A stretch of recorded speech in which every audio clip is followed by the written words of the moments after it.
Hi guys, and today it's time to pick the team to play Shrewsbury away tomorrow, so let's get started. In goal, I will go with Forbes Rothman. The race my thought Forbes Rothman had a good game against Ipswich, made that brilliant treble save what kept the score 0-0. He kept the clean slate, what should help his confidence, and he was just generally solid, so yeah. Right back, this might be strange, but I'll go with Linden Goats. The reason why all three of our fallbacks, so all three of our proper fallbacks, Cirque Newman and Huggins are all out until January. As well, I don't really want to say Corby Evans, like, in midfield, as I'm not his biggest fan. And I want to say Winchester in midfield, so I would just play Goats there as kind of a stopgap, really, and he's never let us down when he played there, so yeah. First centre back, Bailey Wright. The reason why much as I did not like, I mean, maybe not like, it's a bit harsh, but much as I don't really rate Bailey Wright, I thought he had a really good game and was probably behind 09, the like our second best player. And if I'm honest, I think that even though I prefer Tom Flanagan, and I still think Flanagan should have started ahead of Bailey Wright, I'm not going to deny. I think we should give right, the vote of confidence, if you like, and say you played well the other day, so we'll give you another game. So yeah, and show what you can do. So yeah. Left centre back Callum Doyle. The reason why is because I thought Doyle was a lot better as well.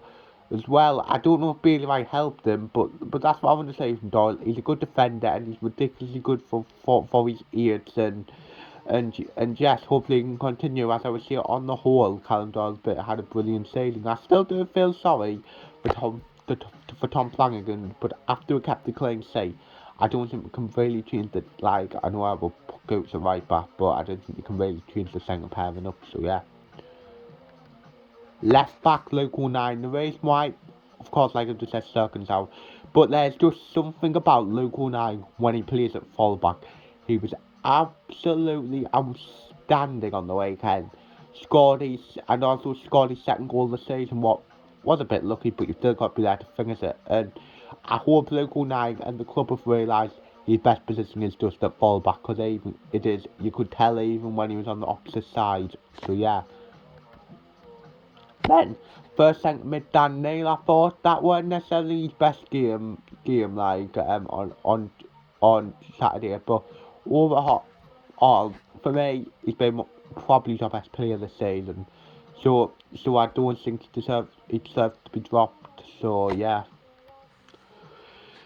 Then next to him, Carl Winchester. The reason why I think Carl Winchester deserves a chance in midfield, as he has performed very well at right back. He did actually have another good game at right back before he got moved into midfield. And to be honest, I think that Carl Winchester is actually our best holding midfielder. And to be honest, I think Neil and Winchester is Sunderland's best midfield pair.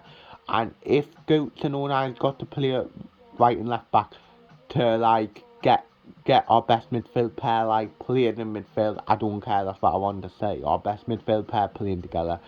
So if Gooch has got to make a sacrifice for him and play it right back, that's what I'd rather do, so yeah.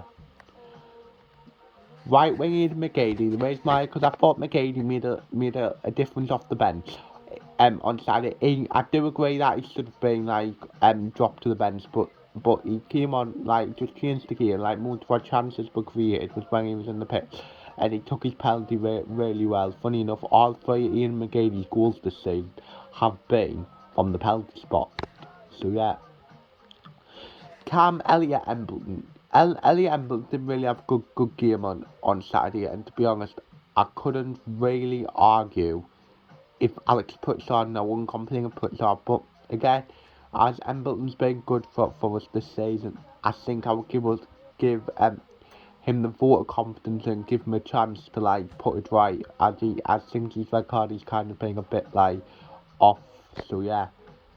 Left wing Nathan Broadhead. The reason why Broadhead didn't have a good game on Saturday, I would say he tried to, but now it really came off, if you get what I mean.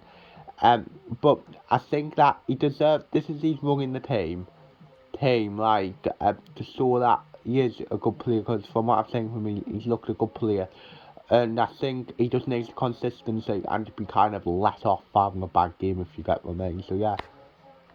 Then striker Ross Stewart. The reason why Ross Stewart is just a handful. I mean, I mean, you can tell that defenders, you know you're playing in the game when Ross Stewart is like played against you because he just runs and runs and runs and runs. But defenders here, especially in the game, of course, won the penalty by like playing it off like their like defenders like hand, even though well whether it was hand I don't know, but playing it off their defender. I personally don't think it was, but yeah, even when he doesn't score, it weren't like White last season where White would score. That's all he would do. Stewart also offers a lot more to the team than just goals.